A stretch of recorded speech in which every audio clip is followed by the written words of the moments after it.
एक दफा का जिक्र है। एक गांव में पांडु नाम का लड़का अपनी फैमिली के साथ रहता था। पांडु गरीब था। उसके पास गांव में थोड़ी सी जमीन थी, लेकिन वो जरखेज बिल्कुल भी ना थी। इसी गांव में भोला अपनी सब्जी का ठेला लगाता था। एक दिन पांडु सब्जी लेने भोला के पास आता है। भोला भाई, टमाटर और टिंडे क्या किलो हैं?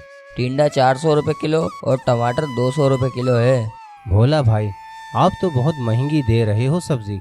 सही रेट लगा लो, मैं और भी सब्जी लूंगा।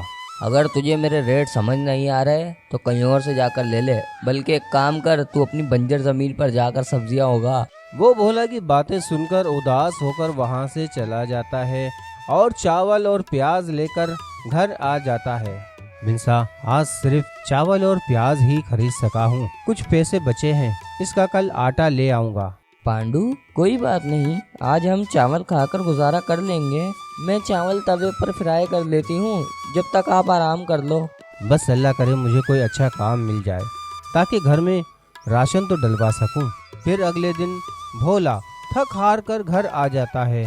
मिंसा, मैं बहुत परेशान हूँ। मुझे कोई भी काम नहीं मिल रहा। मुझे समझ नहीं आ रहा कि कैसे गुजारा होगा। आप ऐसा क्यों नहीं करते कि आप अम्मी की अंगूठी बेचकर कोई काम कर लें? हाँ मिंसा, मैं यही सोच रहा था। अगर मजबूरी ना होती तो मैं ये अंगूठी कभी ना बेचता।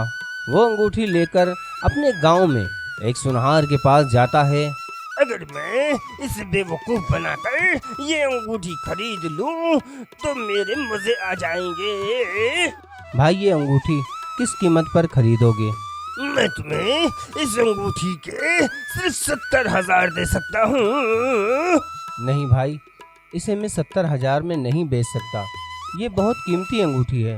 अच्छा, अगर तुम इतनी ही जिद करते हो तो मैं तुम्हें इसके 90,000 दे दूंगा। नहीं भाई, बहुत कम रेट बता रहे हो आप। मैं शहर जाकर इसे अच्छे रेट पर बेचने की कोशिश करूंगा। फिर पांडु शहर की तरफ निकल जाता है और वहाँ एक सुनहार के पास आता है। सुनहार अंगूठी देखकर कहता है, मैं इस अंगूठी के आपको 3 लाख रुपए दे सकता हूँ। ठीक है भाई, ये अंगूठी आप खरीद लो, लेकिन मुझे पैसे नहीं चाहिए। आप मुझे इसके बदले चांदी के सिक्के दे दो। ठीक है, मैं इसके बदले तुम्हें 60 चांदी के सिक्के दे सकता हूँ। फिर पांडु वो सिक्के लेकर चला जाता है और अपने गांव आकर उसी सुनहार के पास जाकर एक सिक्का बेच देता है। उस सिक्के के एवज उसे 5,000 रुपये मिलते हैं। वो बाजार से खाने का सामान लाकर घर आ जाता है और वो लोग पेट भरकर खाना खाते हैं। अगले दिन पांडु 4 सिक्के बेचता है और उन पैसों की मछली खरीदकर बाजार में बेचने लगता है और मछली से कमाकर अपने लिए गाय खरीदता है। फिर कुछ दिनों बाद वो सुनहार के पास जाकर 3 सिक्के बेच देता है।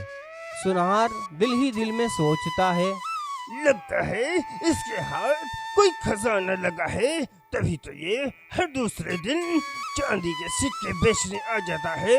ये बात भोला को बतानी पड़ेगी। सुनार भोला के घर आता है और भोला को सारी बातें बताता है।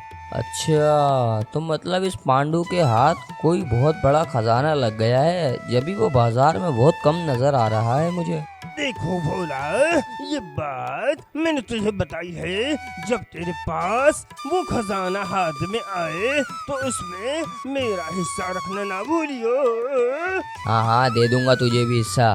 गांव बसा नहीं, भिखारी पहले ही आ गए। अगले दिन वो पांडु के घर के उधर छुप जाता है और मौका देखकर सारे चांदी के सिक्के चुरा लेता है और सोनार को बेच देता है। जब पांडु घर आता है तो देखता है कि सारे सिक्के गायब हैं।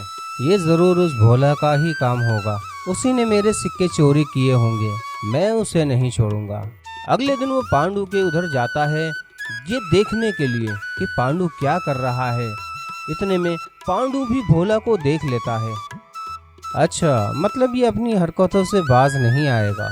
पांडु अंगूठी वाला बॉक्स लेकर आता है और उसे खेत में डाल देता है। भोला ये सब देख रहा होता है। क्यों ना मैं ये बक्सा भी चुरा लूं, जरूर इसमें कोई बहुत बड़ा खजाना होगा। इस बार तो मेरी लॉटरी निकल जाएगी। अगले दिन पांडु सारे गांव में खेत बेचने का ऐलान कर देता है और खजाने के बारे में भी बता देता है। खजाने की लालच में कुछ लोग पांडु के घर आ जाते हैं, जिसमें भोला भी शामिल होता है।